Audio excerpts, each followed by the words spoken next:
نحمده ونستعينه ونستغفره ونتوب إليه ونعوذ بالله من شرور أنفسنا ومن سيئات أعمالنا من يهده الله فلا مضل له ومن يضلل فلا هادي له أشهد أن لا إله إلا الله وحده لا شريك له وأشهد أن محمدا عبده ورسوله اللهم صل وسلم على نبينا محمد وعلى آله وأصحابه ومن استنى بسنته إلى يوم الدين أما بعد أيها الأخوة والأخوات السلام عليكم ورحمة الله وبركاته ثم اعلموا أن أصدق الحديث كتاب الله وخير الهدي هدي محمد صلى الله عليه وسلم وشر الأمور محدثاتها فإن كل محدثة بدعة وكل بدعة ضلالة وكل ضلالة في النار أيها الأخوة والأخوات الحمد لله ثم الحمد لله شكرا Baik, ayo lihat wal akhwat.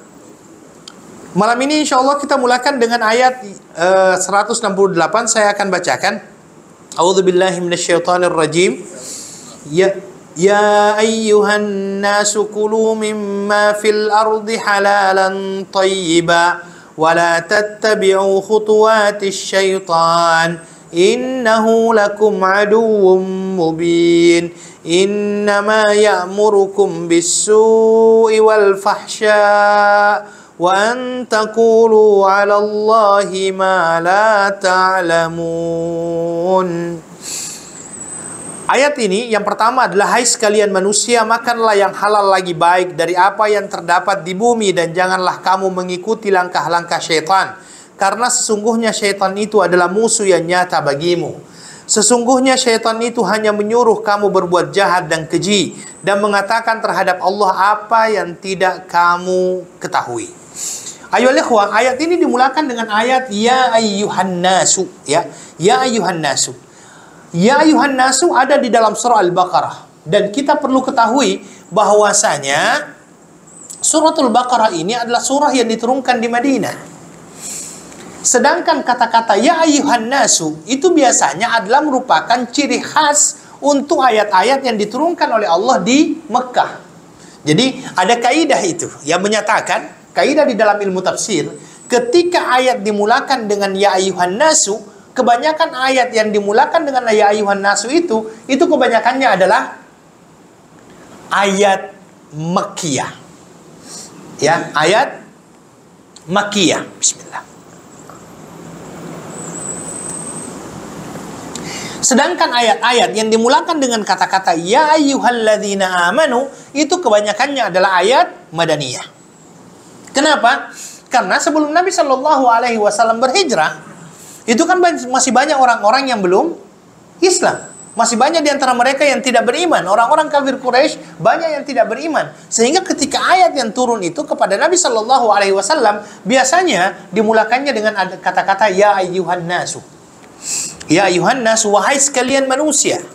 Tetapi ketika Nabi Shallallahu Alaihi Wasallam sudah berhijrah ke kota Madinah Al-Munawwarah dan ayat-ayat yang diturunkan di Madinah dinamakan dengan Madaniyah, Madinah ini ayol ikhwah adalah negara Islam pertama yang dipimpin oleh kaum muslimin dalam menyebarkan risalah Islam itu sendiri. Maka ketika sudah banyak umat Islam yang ada di kota Madinah pada saat itu setelah hijrahnya Rasulullah Sallallahu Alaihi Wasallam, maka ayat yang turun kepada Nabi Sallallahu Alaihi Wasallam biasanya lebih banyak mempergunakan ayat ya ayyuhalladzina amanu, wahai orang-orang yang beriman. Karena bahkan seluruh perintah-perintah kecuali sholat, ya, seluruh perintah-perintah itu kebanyakannya diwajibkannya di mana? Di Madinah. Perintah yang diwajibkan di Mekah itu adalah salat. Sedangkan selainnya itu puasa, zakat, berjihad, itu semuanya diturunkan oleh Allah di mana? Di Madinah. Makanya di Madinah biasanya ayat yang turun itu adalah ya ayyuhalladzina amanu. Kalau begitu, bagaimana dengan ayat ini ya ayyuhan nasu? Ini memang adalah merupakan satu kaidah. Tetapi tidak selamanya kaidah itu teraplikasikan dengan ayat-ayat, tidak semuanya. Contohnya ayat ini. Ya, contohnya ayat ini di sini terkeluar seolah-olah dia. Karena kenapa? Karena di sini dimulakan dengan ayat ya ayyuhan nasu. Ya, padahal dia adalah surah Madaniyah.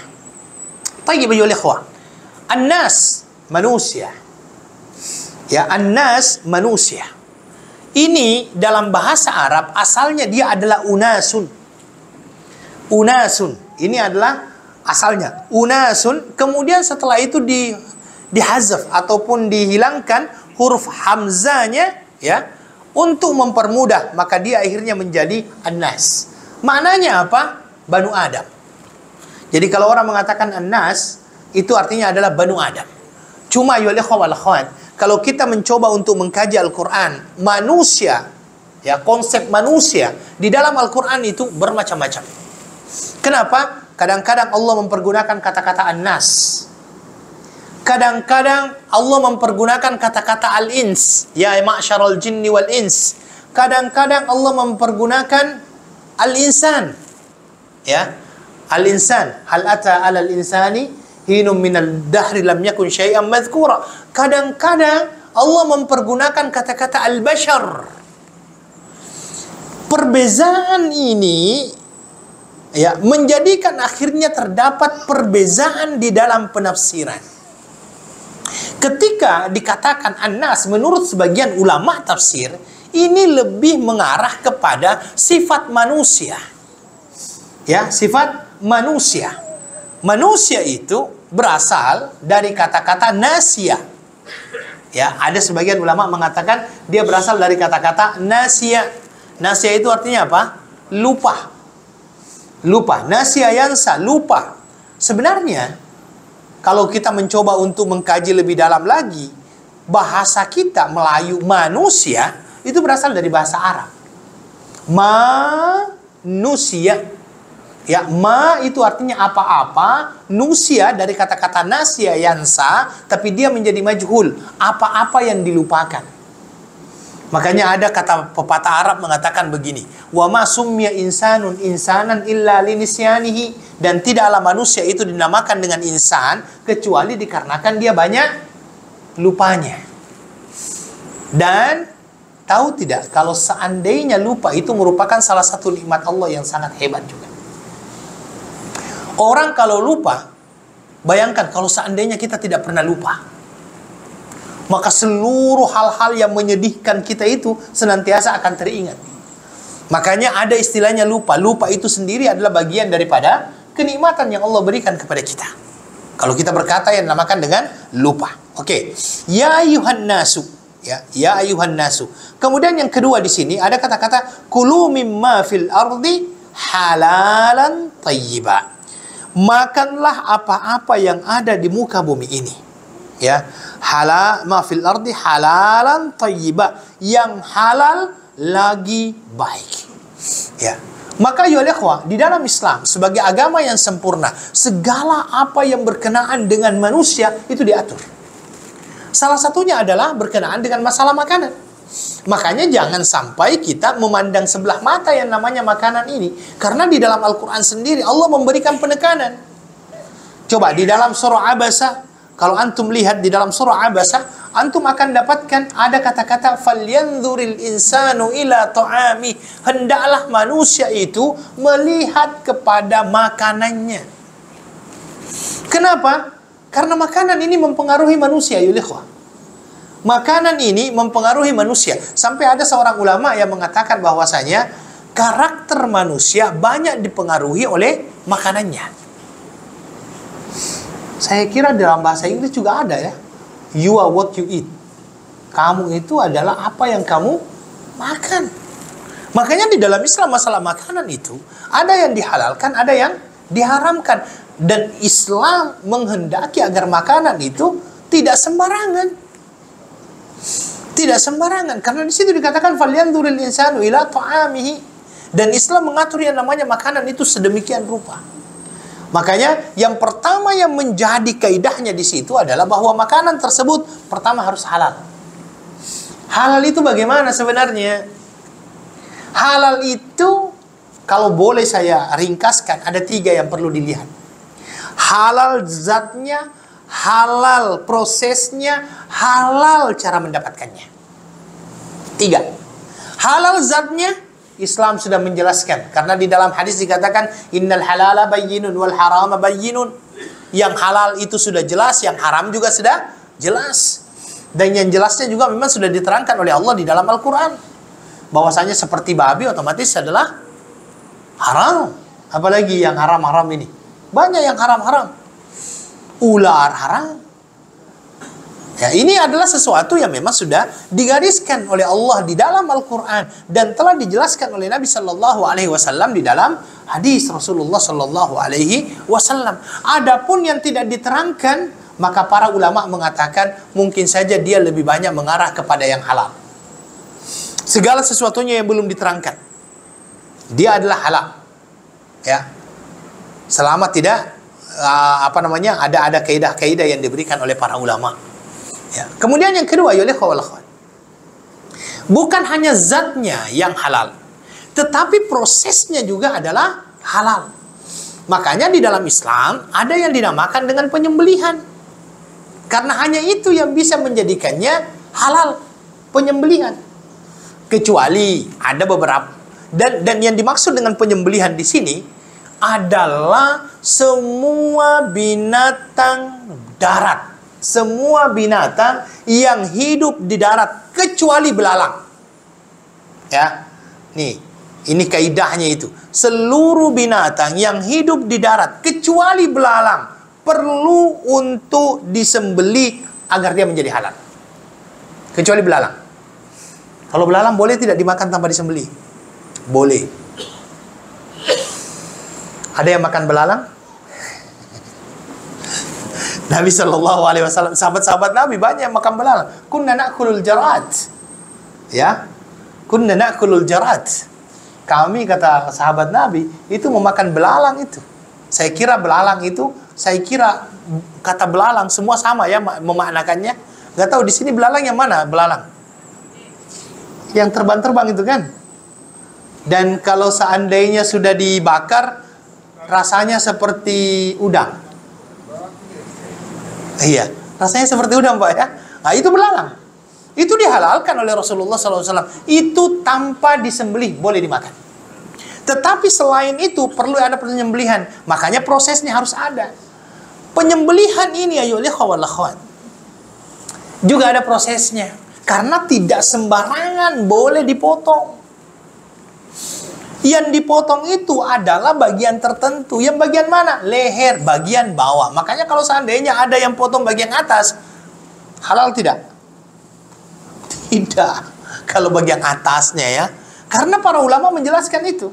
Yang masuk dalam kategori sembelihan yang halal itu adalah sembelihan yang disembelih di daerah bawah leher dan terputus paling sedikit 2. Yang pertama, saluran pernafasan. Yang kedua, saluran makanan. Jadi yang pertama saluran pernafasan, yang kedua adalah saluran makanan. Itu minimal. Kalau masuk kepada pandangannya Imam Malik mengatakan 2 urat di sebelah kanan dengan kiri juga perlu terpotong. Ya, tapi ulama yang mengatakan bahwasanya paling sedikit 2, saluran pernafasan, saluran pernafasan dengan saluran makanan itu. Dan disembelihnya pakai apa? Disembelihnya dengan ucapan Bismillah. Maka yolikhwah, di dalam menyembelih, proses ini untuk menjadikannya halal.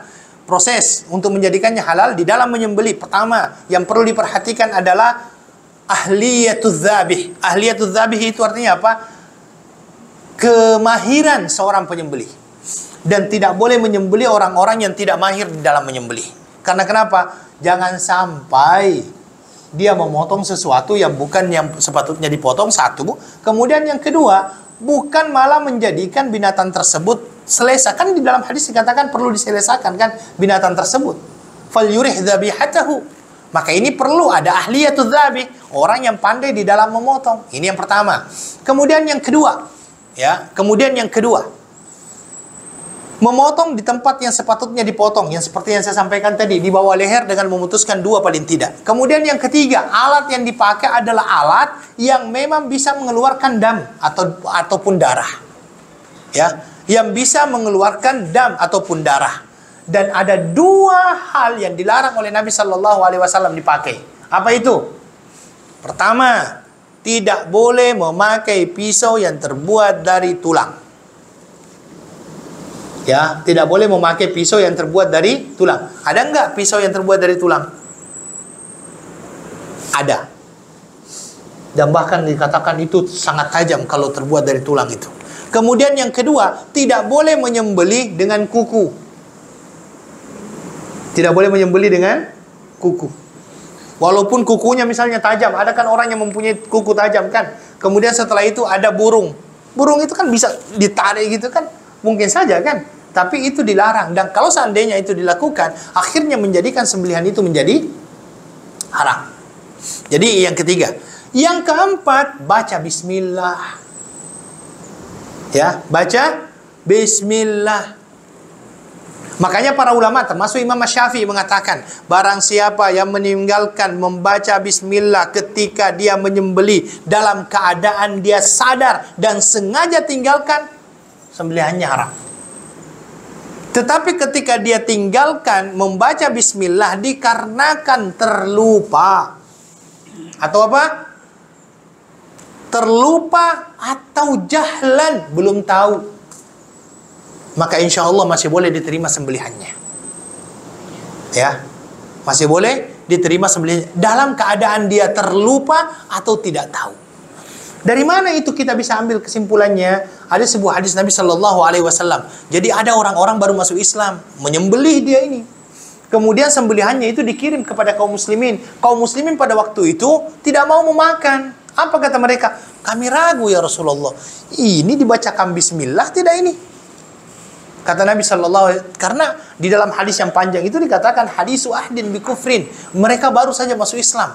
Kemudian mereka itu memang tukang penyembelih. Jadi para sahabat ragu untuk memakan sembelihannya, sehingga akhirnya mereka datang kepada Nabi Shallallahu Alaihi Wasallam. Kata Nabi kepada para sahabat, kulu, ya, samillah wa kul, ucapkan bismillah dan makanlah. Ini yang kedua. Jadi prosesnya harus benar. Itu kan sembelihan. Proses selain itu, maka selain sembelihan-sembelihan selain yang disampaikan oleh para ulama tadi, para ulama mengatakan tidak sah penyembelihannya. Kemudian, selain daripada penyembelihan, ada cara lain untuk menjadikannya halal. Apa itu? Kalau seandainya ada orang yang berburu. Seseorang pemburu yang berburu binatang. Masih ada yang memburu nggak di sini ya? Ya, saya kira saya tidak ada lagi. Seorang pemburu yang memburu binatang, ketika dia membawa misalnya pistolnya ataupun apa lagi namanya ini, senapannya misalnya, dia wajib untuk ucapkan bismillah sebelum dia lepaskan. Ya, sebelum dia lepaskan. Oke. Ketika dia lepaskan tembakannya, terkena, lari binatang itu. Ya, kena, binatang itu lari. Besoknya ditemukan. Kalau seandainya dia ditembak langsung jatuh, boleh langsung dimakan. Kalau seandainya dia sudah mati, atau kalau seandainya belum mati, boleh disembelih. Kalau seandainya kita tembak kemudian dia lari, sehingga kita tidak nampak lagi. Kan biasanya kalau binatang-binatang yang agak besar itu ditembak dia malah lari. Maka Nabi Shallallahu Alaihi Wasallam memberikan penjelasan begini. Pertama, kalau seandainya ya besoknya engkau temukan dia dalam keadaan bersendirian, tidak ada binatang-binatang yang ada di sekitarnya, dan dia mati bukan di air, boleh dimakan selama belum membusuk. Satu. Kalau seandainya engkau mendapatinya sedangkan ada semacam gigitan-gigitan dari binatang lain terhadap binatang yang kamu tembak tadi, jangan dimakan. Karena besar kemungkinan dia mati bukan karena tembakan kamu, tapi dia mati karena apa? Gigitan itu. Kemudian yang ketiga, kalau engkau mendapatinya mati di air, jangan makan. Karena besar kemungkinan dia mati bukan dikarenakan adanya tembakan itu, tapi besar kemungkinan dia mati dikarenakan tenggelam.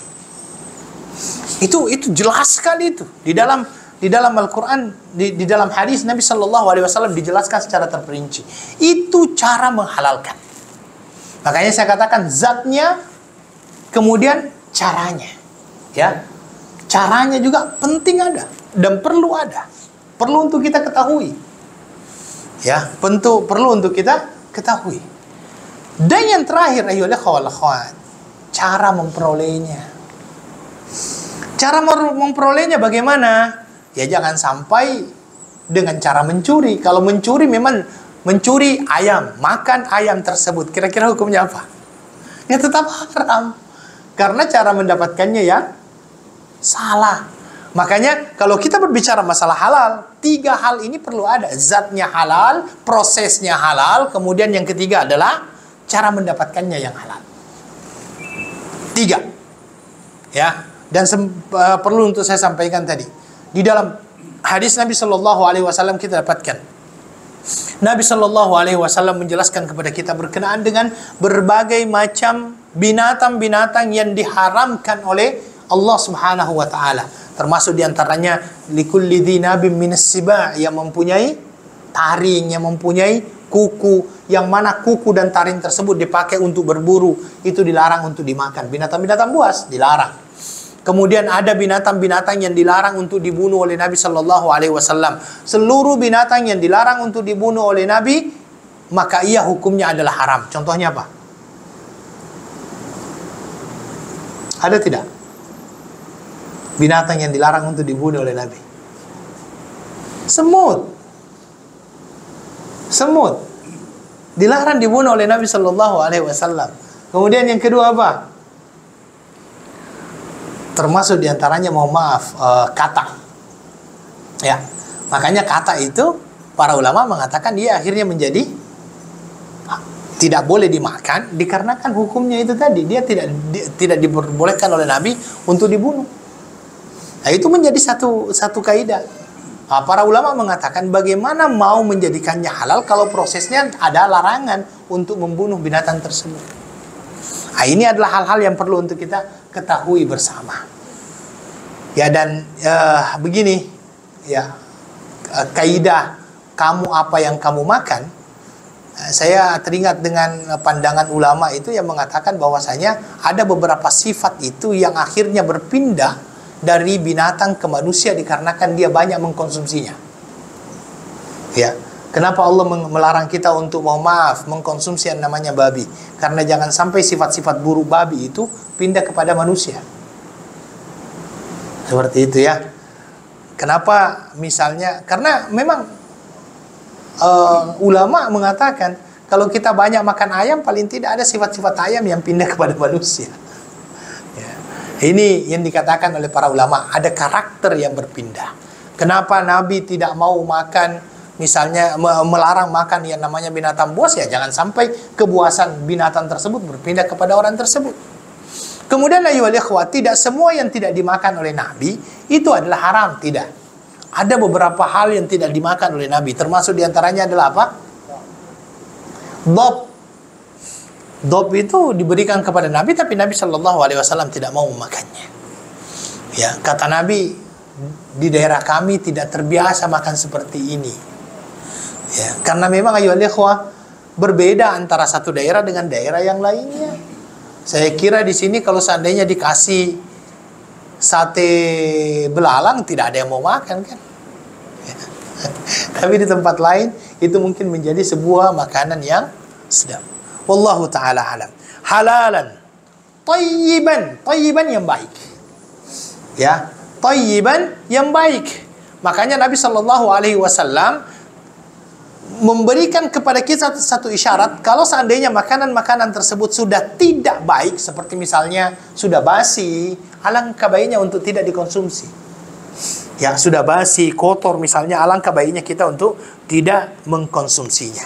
Kemudian ayyuhal ikhwah wal akhwat, diakhiri ayat ini dengan kata-kata wala tattabi'u khutuwatis syaitan. Ya, wala tattabi'u khutuwatis syaitan, dan janganlah engkau mengikuti tipu daya ataupun langkah-langkah daripada syaitan tersebut. Syaitan ini di dalam ayat selanjutnya mengatakan bahwasanya mereka hanya akan mengajak kita untuk melakukan perbuatan keji dan mungkar. Ya, maka segala sesuatu yang diharamkan oleh Allah Subhanahu wa taala masuk dalam kategori langkah-langkah syaitan. Masuk. Mungkin saja dia diantaranya adalah kesombongan, pembohongan, mengolok-ngolok. Ini bagian daripada langkah-langkah syaitan. Dan syaitan ini senantiasa mengajak, ya, mengajak orang-orang untuk akhirnya melanggar apa yang Allah Subhanahu wa taala terangkan, turunkan, larangkan. Ya, inilah syaitan. Tapi ayolah wal akhwat, permasalahannya sekarang adalah syaitan ini, ada sebagian ulama mengatakannya dia adalah sifat sebenarnya. Sifat dia berasal dari kata-kata syaitana yusyaitinu. Ada sebagian juga yang mengatakan dia berasal dari kata-kata syata. Ya. Yang artinya apa? Adalah sifat pengingkaran. Ya, sifat pengingkaran. Sehingga dia jauh daripada rahmat Allah Subhanahu wa taala. Dan sifat ini ya wal akhwat bisa akhirnya disifati oleh jin dan juga bisa disifati oleh manusia. Maka orang-orang yang ingkar terhadap perintah Allah dari golongan jin, dia adalah syaitan dari bangsa jin. Orang-orang yang mengingkari perintah Allah dari bangsa manusia, maka sesungguhnya dia adalah syaitan dari bangsa manusia. Dan di situ dikatakan ya ayyuhal ikhwah, innahu lakum aduwwum mubin. Sesungguhnya ia adalah merupakan musuh yang nyata. Kalau kita mengatakan dia musuh adalah yang nyata, yang pertama sekali adalah perlu untuk kita senantiasa waspada. Ya, perlu untuk kita senantiasa waspada karena kerjaannya syaitan ini, ya, syaitan ini yang dari bangsa jin ini, kerjaannya adalah menggoda kita.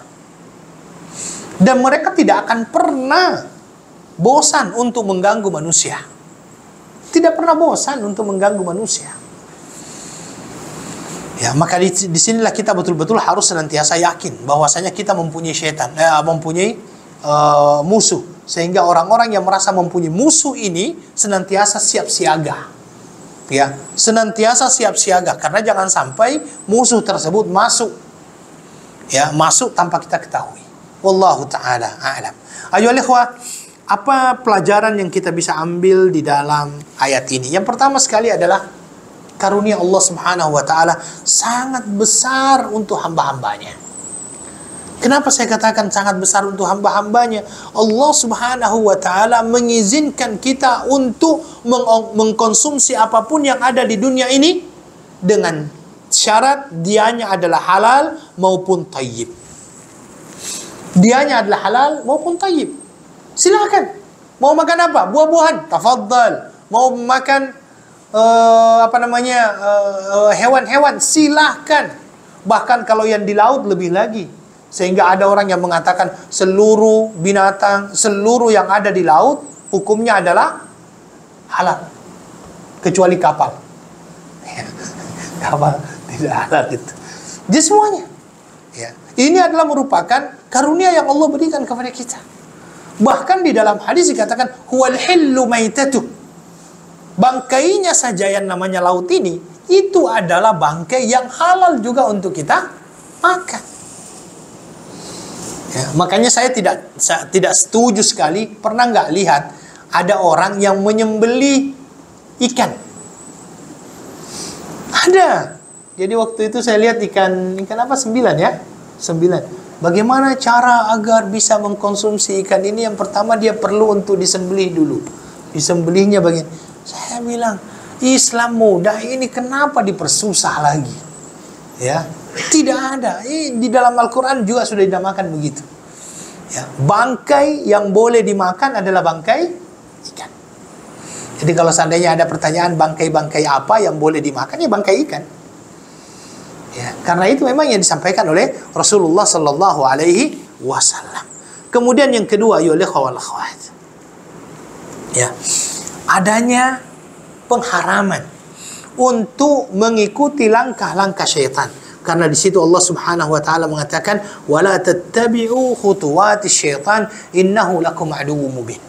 Dan mengikuti langkah-langkah syaitan ini bukan hanya dalam masalah memakan makanannya, tetapi tata cara makan dan minumnya juga perlu untuk kita perbaiki agar kita tidak masuk dan terjerumus ke dalam langkah-langkah syaitan. Contohnya apa? Islam mengajarkan kepada kita adab makan dan minum. Ya, Nabi Shallallahu Alaihi Wasallam mengatakan, la ya'kulu ahdukum bishimalihi wa la yashrabu bishimalihi fa inna syaitana ya'kulu wa yashrabu bishimalihi. Nah, ini adalah merupakan bagian dari langkah syaitan. Makan, minum, jangan dengan tangan kiri. Karena yang makan dengan tangan kiri dan minum dengan tangan kiri hanyalah syaitan. Berarti kalau seandainya ada orang yang makan dengan tangan kanan, dengan tangan kiri, minum dengan tangan kiri, tanpa dia sadari dia sudah ikut apa? Langkah-langkah syaitan. Ada larangan dari Nabi Shallallahu Alaihi Wasallam makan sambil bersandar. Bersandar dulu. Bersandar. Ya jangan ikut. Nabi Shallallahu Alaihi Wasallam ya ketika melarang kita untuk minum sambil berdiri, ya jangan dilakukan. Ini adalah merupakan larangan-larangan yang dilarangkan oleh Allah Subhanahu wa taala melalui Rasulullah sallallahu alaihi wasallam. Maka orang-orang yang melanggar ini semuanya masuk dalam kategori mengikuti langkah-langkah syaitan. Ya. Kemudian ayolah wal akhwat. Langkah-langkah syaitan ini bukan hanya di dalam hal makan dan minum, sifat-sifat juga begitu. Khususnya sifat sombong dia. Hindarkan juga. Ya. Iblis itu adalah makhluk yang dengan kesombongannya dia mengatakan ana khairum minhu khalaqtani min narin wa khalaqtahu min tin. Ya Allah, kenapa engkau suruh saya sujud kepada Adam? Saya itu lebih baik daripada dia. Engkau ciptakan saya dari api dan engkau ciptakan dia dari tanah. Ya. Kemudian ayolah wal akhwat juga, di samping itu Allah Subhanahu wa taala sudah memberikan kepada kita bahwa sesungguhnya syaitan itu adalah musuh yang nyata. Ini musuh yang nyata ini sebenarnya adalah untuk memberikan kepada kita satu kesiagaan. Hati-hati, kalau seandainya dia adalah musuh yang nyata, dia akan datang kepadamu dengan berbagai macam cara.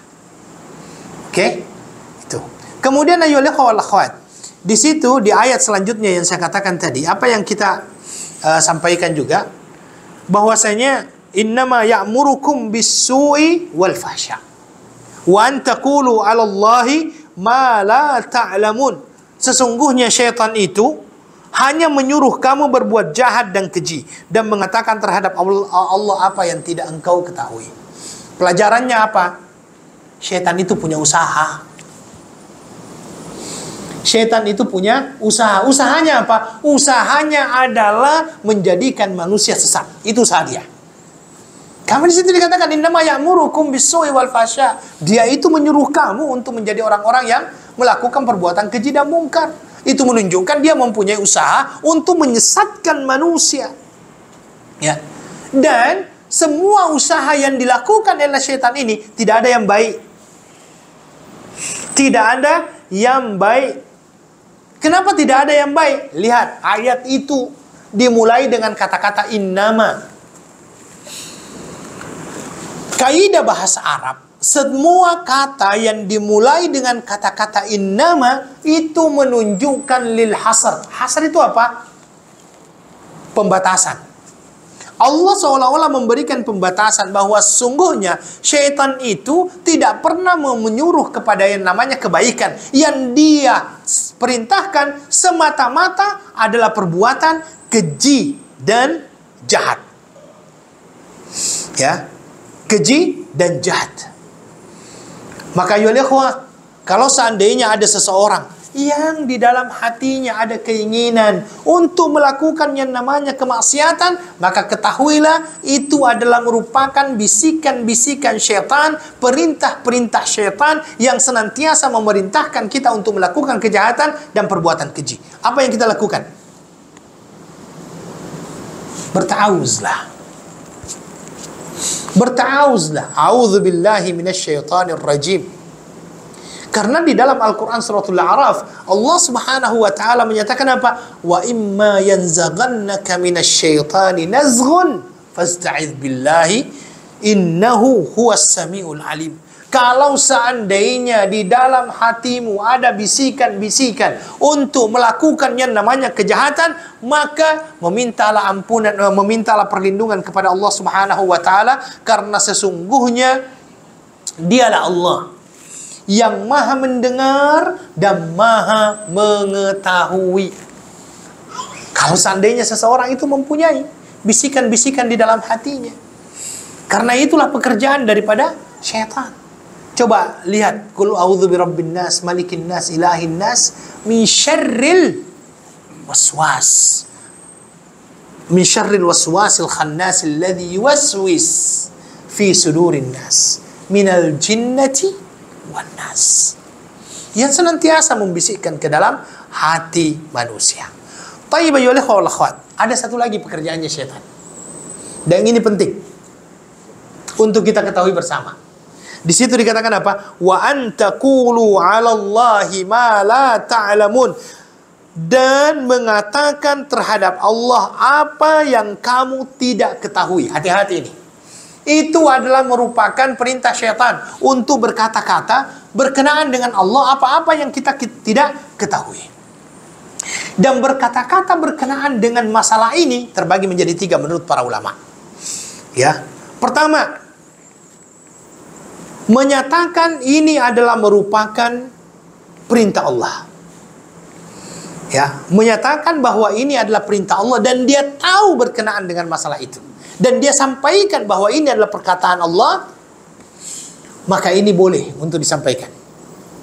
Ya, kalau seandainya ada orang yang tahu bahwa itu adalah merupakan firman Allah, perintah Allah, dan dia sampaikan bahwa ini adalah firman Allah, ini adalah perintah Allah, maka ini adalah boleh untuk kita sampaikan. Bahkan terkadang ini menjadi wajib kalau seandainya memang diperlukan. Ini yang pertama. Yang kedua, berkata berkenaan dengan Allah apa-apa yang dia tidak tahu. Tetapi dia pandai-pandai. Seolah-olah itu adalah perkataan daripada Allah subhanahu wa ta'ala. Jadi ada kadang-kadang orang kan, tapi kan Allah begini, Allah begini, Allah begini. Tapi dia sendiri tidak pernah tahu itu dari mana dia ambil itu. Ya, maka yang seperti ini adalah sesuatu yang terlarang. Tidak boleh. Ya. Kemudian yang ketiga, ya ikhwah wal akhwat. Dia adalah orang yang tahu bahwa apa yang dia katakan bukan berasal daripada Allah, tetapi dia tetap sampaikan. Ya, dia tetap sampaikan. Itu bukan berasal dari Allah, tapi dia tetap sampaikan. Ya. Maka ini adalah sesuatu yang diharamkan oleh para ulama. Makanya hati-hati. Maka itulah ya ikhwah wal akhwat, berkenaan dengan masalah ini juga, ini termasuk dengan perkataan misalnya hukum. Ya, ditanya masalah hukum. Oh, hukumnya begini, begitu, begini, begitu, semuanya disampaikan. Ya, seolah-olah itu berasal daripada Allah Subhanahu wa taala, padahal bukan daripada Allah Subhanahu wa taala. Jangan sampai itu masuk dalam kategori wa antaqulu 'alallahi ma la ta'lamun. Engkau berkata berkenaan dengan Allah apa-apa yang Allah tidak pernah katakan, apa-apa yang kamu tidak ketahui. Thayyib ayyuhal ikhwah wal akhwat, selanjutnya ayat yang ke-170 ya. A'udzu billahi minasyaitonir rajim. Bismillahirrahmanirrahim. وَإِذَا قِيلَ لَهُمُ اتَّبِعُوا مَا أَنزَلَ اللَّهُ قَالُوا بَلْ نَتَّبِعُ مَا أَلْفَيْنَا عَلَيْهِ آبَاءَنَا أَوَلَوْ كَانَ آبَاؤُهُمْ لَا يَعْقِلُونَ شَيْئًا وَلَا يَهْتَدُونَ. Dan apabila dikatakan kepada mereka, ikutilah apa yang telah diturunkan Allah, mereka menjawab, tidak, tetapi kami hanya mengikuti apa yang telah kami dapati dari perbuatan nenek moyang kami. Apakah mereka akan mengikuti juga walaupun nenek moyang mereka itu tidak mengetahui apa sesuatu apapun dan tidak mendapatkan petunjuk, ya. Dan tidak mendapatkan petunjuk. Ini ya wal akhwat. Allah Subhanahu wa taala menyampaikan kepada orang-orang kafir Quraisy ini untuk mengikuti apa yang Allah Subhanahu wa taala turunkan kepada mereka. Apa yang diturunkan oleh Allah kepada mereka? Al-Quran. Apa yang Allah turunkan kepada mereka? Berupa sunnah Rasulullah Sallallahu Alaihi Wasallam, berupa wahyu, berupa hadis. Allah Subhanahu Wa Taala menyuruh mereka untuk mengikuti apa yang Allah Subhanahu Wa Taala turunkan. Dalam bentuk apa? Baik itu dalam bentuk akidah, perkataan, perbuatan, semuanya. Ya, semuanya. Ittabi'u ma anzalallah. Tetapi apa yang menjadi jawaban mereka? Qalu bal nattabi'u ma alfaina alaihi aba'ana. Tetapi kami hanya akan mengikuti apa yang kami dapatkan dari nenek moyang kami.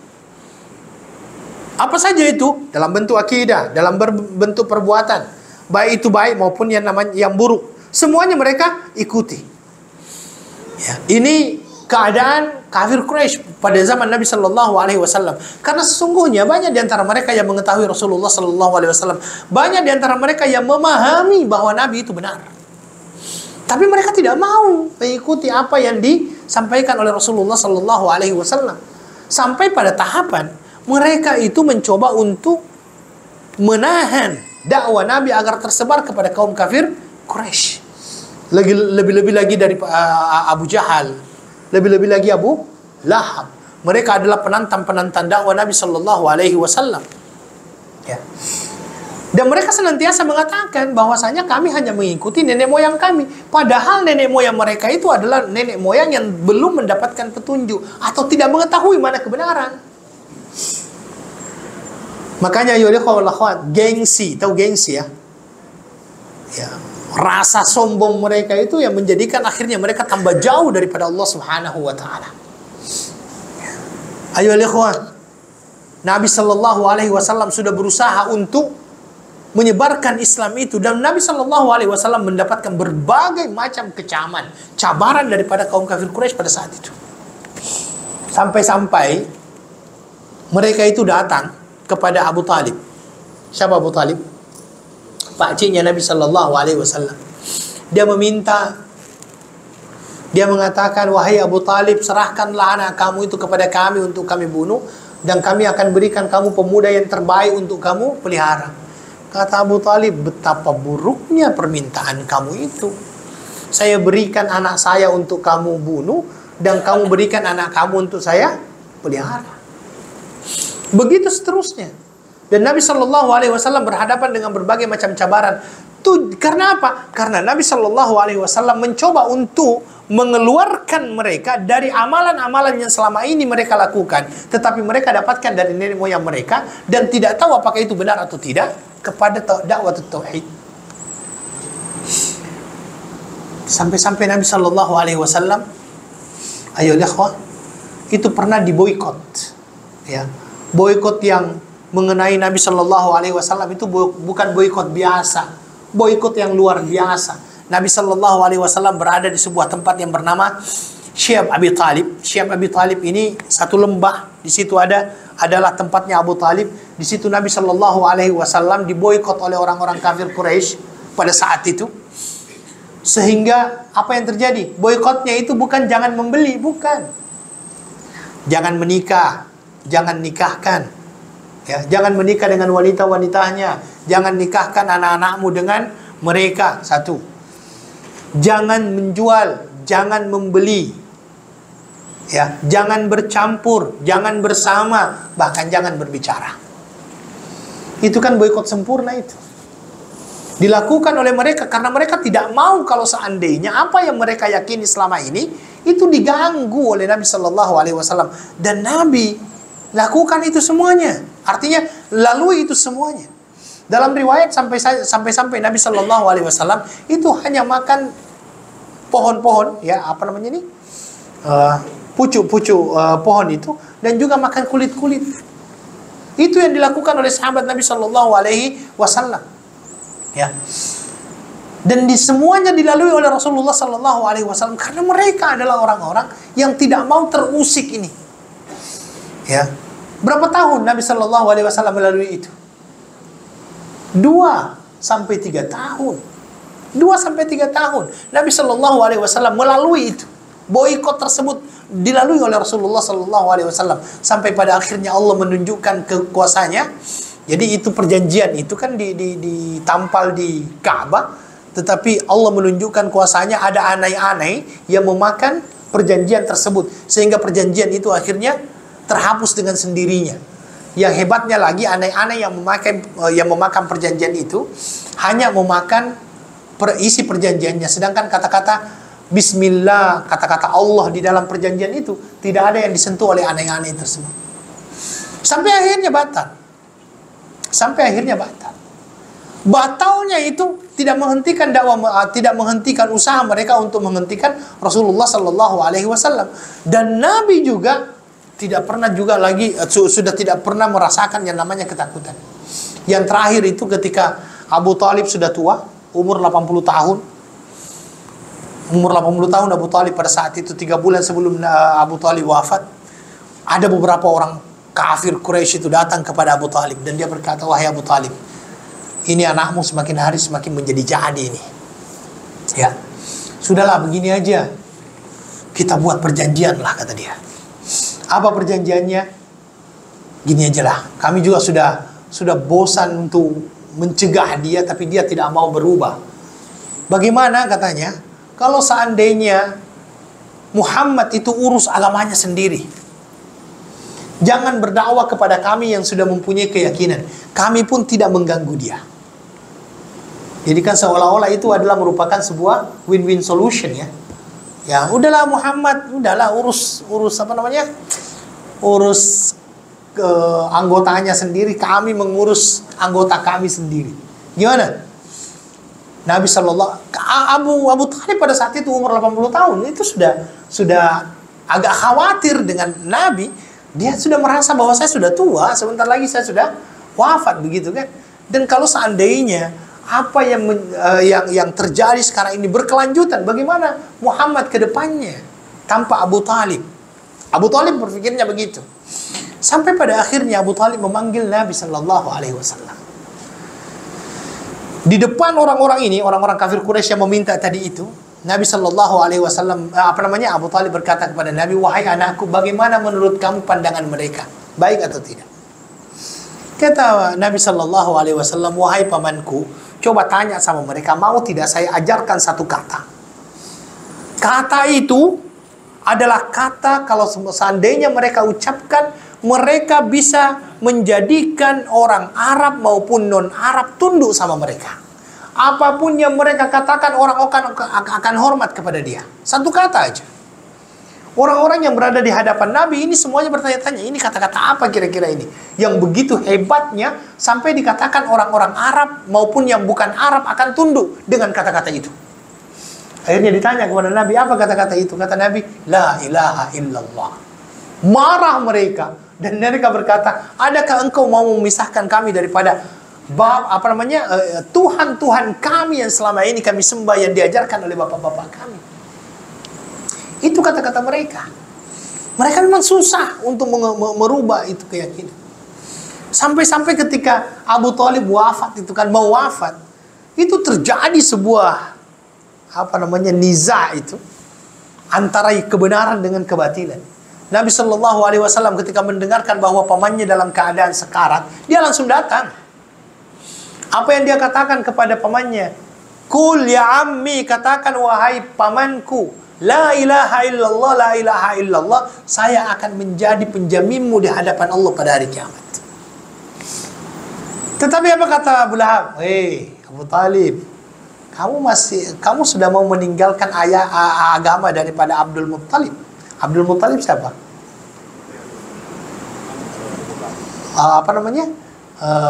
Datuknya kan? Datuknya Muhammad Sallallahu Alaihi Wasallam.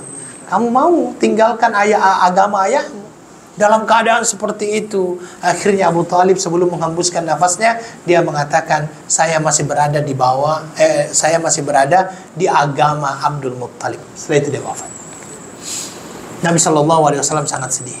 Apa yang kita ambil di sini? Bahwa mereka kalau seandainya disuruh untuk berhukum dengan hukum Allah, disuruh untuk mengikuti apa yang Allah turunkan, mereka masih mengatakan, nenek moyang kami lah ini yang kami ikuti. Mudah-mudahan budaya-budaya seperti itu sudah tidak ada lagi dalam diri kita, yang lebih mementingkan yang bukan agama daripada agama itu sendiri. Insyaallah kita akan lanjutkan itu, wa idza qila lahum ittabi'u ma anzalallah, pada pertemuan selanjutnya. Syukran, jazakumullahu khaira. Ya, mudah-mudahan Allah Subhanahu wa taala senantiasa memberikan kepada kita kemudahan. Saya akhiri dengan doa kafaratul majlis. Subhanakallahumma wa bihamdika asyhadu an la ilaha illa anta astaghfiruka wa atubu ilaik. Wa akhiru da'wana alhamdulillahi rabbil alamin. Assalamualaikum warahmatullahi wabarakatuh.